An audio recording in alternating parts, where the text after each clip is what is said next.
तो समारोह में प्रधानमंत्री मोदी हुए शामिल। कारगिल युद्ध के 25 सालों की यानी रजत जयंती पर प्रधानमंत्री नरेंद्र मोदी ने वीर शहीदों को, जिन्होंने वीर गति प्राप्त की थी इस जंग के दौरान, उनको अपनी श्रद्धांजलि अर्पित की। आप देख सकते हैं किस तरह से तस्वीरें कारगिल के द्रास से उभर कर सामने आ रही हैं। समारोह में खुद प्रधानमंत्री नरेंद्र मोदी पहुंचे। कारगिल विजय दिवस समारोह है। 25वां कारगिल विजय दिवस आज है और आज के दिन भारत ने कारगिल पे अपना झंडा फहराया था। उन सारे मुश्किलों को, उन सारे पहाड़ों को पार करते हुए भारतीय फौज यहां आकर उसने अपना झंडा फहराया था और पाकिस्तानी फौज को पीछे ढकेल दिया था। तो कारगिल दौरे पर प्रधानमंत्री मोदी हैं। जिस तरह से आप देख सकते हैं किस तरह से 25 सालों के बाद भी आज उसी तरह का कारगिल युद्ध को अगर दुनिया के सैनिक इतिहास में देखा जाए तो भारतीय फौज की एक बहादुराना एग्जेम्पलरी वॉर के रूप में इसको याद किया जाता है, देखा जाता है। तो उसी दौरान अगर हम कहें कि कारगिल वॉर ने बहुत हद तक दुनिया भर की जियोपॉलिटिक्स को बदल के रख दिया था। कश्मीर के मामले को लेकर हो या उस जमाने में अक्साई चिन या लद्दाख के मामले को लेकर हो, हर मामले में भारत का जो पक्ष था वो मजबूत हुआ था कारगिल युद्ध के बाद। जहां भारत में प्रधानमंत्री अटल बिहारी वाजपेयी थे, वहीं पाकिस्तान में जनरल परवेज मुशर्रफ थे।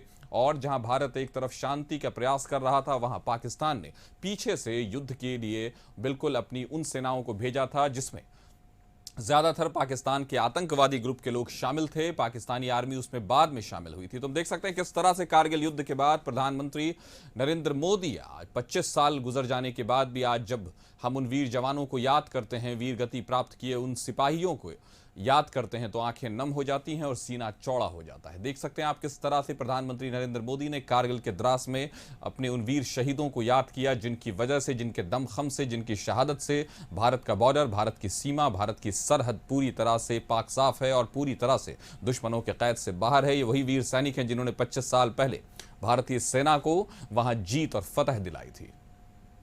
तो कारगिल युद्ध स्मारक पर प्रधानमंत्री नरेंद्र मोदी, आप देख सकते हैं कि उन्होंने नमन किया, श्रद्धांजलि अर्पित की और उन वीर योद्धाओं को याद किया जिन्होंने वीर गति प्राप्त की थी।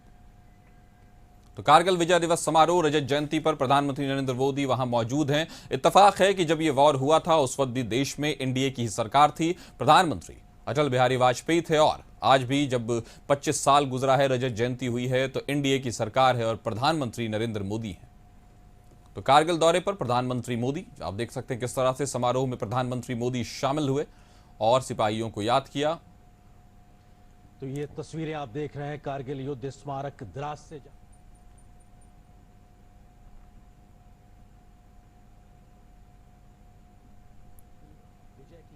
कारगिल के वीर शहीदों को पीएम की श्रद्धांजलि। कारगिल युद्ध में 25 साल पहले भारतीय सेना ने पाकिस्तानी विमानों के माध्यम से वहां पे पुष्प वर्षा की। तो कारगिल विजय दिवस समारोह में आप देख सकते हैं किस तरह से आज से 25 साल पहले भारत के शहीदों ने, भारत के सैनिक ने इतिहास लिखा था, तारीख गढ़ी थी यहां, जहां पाकिस्तानी आर्मी को पूरी तरह से उखाड़ कर फेंक दिया गया था। द्रास दर्रे पर भारतीय फौज ने चढ़कर मुकाबला किया था और तिरंगे को लहराया था। ये वो समय था जब पाकिस्तान और भारत शांति वार्ता की कोशिश जहां भारत कर रहा था, वहीं पाकिस्तान बिल्कुल पिछले दरवाजे से कहें या बिल्कुल चोर दरवाजे से आकर उसने सैनिक कार्रवाई शुरू की थी। लेकिन नतीजा ये हुआ कि पाकिस्तान पूरी दुनिया के सामने उसका सर झुका और पाकिस्तान वो जंग हार गया और कारगिल में भारत ने फतह पाई थी और पाकिस्तान को शिकस्त मिली थी।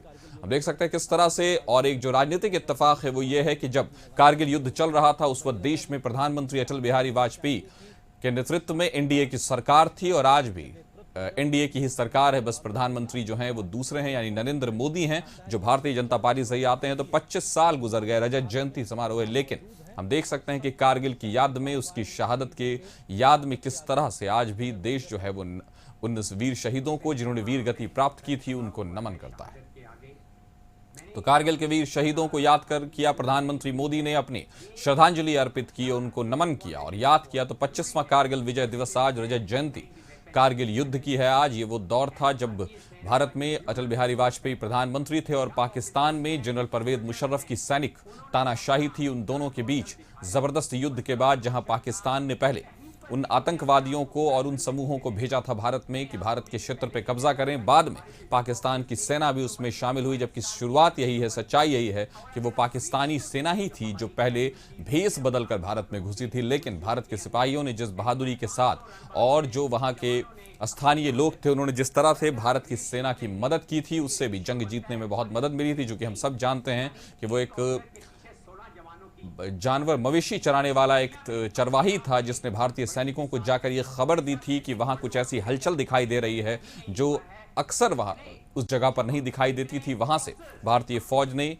युद्ध के लिए अपनी कमर कसी थी और नतीजतन परिणामतः रिजल्टेंटली ये हुआ कि भारत की फौज ने कारगिल पर अपना कब्जा फिर से जमा लिया था और पाकिस्तानी सेना को मुंह की खानी पड़ी थी। सर, आप जो ये बात कर रहे हैं, यहीं पे इस बात को मैं थोड़ा आपसे ही बेहतरी से समझना चाहता हूं, क्योंकि आपने यंग ऑफिसर्स का जिक्र किया और उस वक्त शहादत देने वाले 526 लोगों की, जवानों की जो समारोह में प्रधानमंत्री मोदी भी शामिल हुए। आप देख सकते हैं रजत जयंती समारोह में कारगिल विजय दिवस समारोह मना और देश के लिए आज शौर्य गाथा याद करने का दिन, उन सिपाहियों की बहादुरी और स्वयं सबसे आगे रह के करता है। उनके हौसले को याद करने का दिन है, उसको नमन करने का दिन है जब भारतीय फौज ने पाकिस्तानी आर्मी को, पाकिस्तानी सेना को धूल चटा दिया था और कारगिल में पाकिस्तान की वो हार हुई थी जिसको सैनिक इतिहास में बड़े हारों में गिना जाता है। पाकिस्तानी सेना की भी भयंकर बर्बादी हुई थी, उसके टैंकों की तबाही हुई थी, उसके कई सिपाही मारे गए थे। तो भारतीय सेना ने शौर्य और वीरता के साथ कारगिल युद्ध को उस अंजाम तक पहुंचाया था जहां भारतीय लोग उसे पहुंचाना चाहते थे।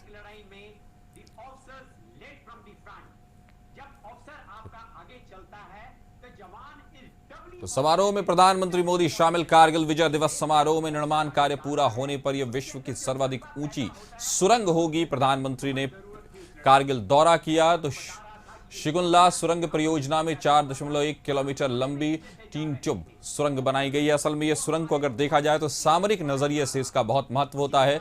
जब युद्ध होती है और जिस वक्त आर्मी उसमें इन्वॉल्व होती है, जब मामला नेवी और एयरफोर्स का नहीं होता है, उस वक्त जब आर्मी पूरी तरह से क्रियाशील होती है, उस वक्त इन सुरंगों का सामरिक महत्व बहुत बढ़ जाता है। युद्ध के मैदान में जब सेना एक दूसरे के सामने होती है, उस तरह के युद्धों के अब देखा तो नहीं जाता है, क्योंकि अब ज्यादातर जो वॉर हैं वो या तो एयरफोर्स या नेवी के तौर पर होती है। एयरफोर्स अब सबसे प्रमुख हो जाता है, लेकिन जमीन पर लड़ाई, चूंकि आखिरकार जमीन पर कब्जा करने को ही जंग कहते हैं, तो आधुनिक जंग में आज भी जो आर्मी का अपना स्थान है, जिसके लिए सुरंगों की परियोजनाएं बहुत जरूरी हैं, तो भारत ने इस वक्त इस तरह के जो शिकुनला दर्रे में जिस तरह के परियोजना की शुरुआत की है, वो अपने आप में सामरिक तो महत्व रखता ही है। और अगर उसको अंतर्राष्ट्रीय संबंध के हिसाब से भी देखा जाए और एलओसी पर जब भारत ने कारगिल के जंग में कंट्रोल किया था, यानी लाइन ऑफ कंट्रोल पर, उस वक्त के लिहाज से भी देखा जाए, उस कब्जे को मजबूत बनाने के लिए, तो भी ये परियोजना अपने आप में सामरिक महत्व रखती है और अपना सिग्निफिकेंस रखती है। इस वीर गाथा को अंजाम दिया, वहां पर उस शहादत के साथ में देश के तो खुद प्रधानमंत्री वर्चुअली शिकुनला सुरंग परियोजना पे वर्चुअली विस्फोट करेंगे और प्रधानमंत्री यह परियोजना लेह को सभी मौसमों में कनेक्टिविटी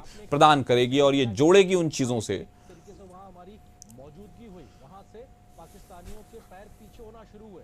और युद्ध के नजरिए से देखा जाए तो विश्व की सर्वाधिक ऊंची सुरंग होगी और युद्ध के नजरिए से, यानी सामरिक नजरिए से, वॉर पर्सपेक्टिव से अगर इसको देखा जाए तो ये अपने आप में एक बहुत ही महत्वपूर्ण और उन हालात को अपने कंट्रोल में बस में करने के लिए फौज के लिए बहुत जरूरी स्थिति होती है। अगर हम दोनों विश्व युद्धों में भी देखें तो सुरंगों ने अपना जबरदस्त रोल निभाया था, उसी तरह कारगिल के युद्ध में भी सुरंग का एक अपना महत्व रहा था। तो अभी भी सुरंग बहुत जरूरी है, क्योंकि आखिरकार जंग में जमीन का मामला होता है, एक एक इंच के लिए खून बहते हैं। तो तय है कि इस मामले में इन तरह की परियोजनाओं का बहुत महत्व होता है।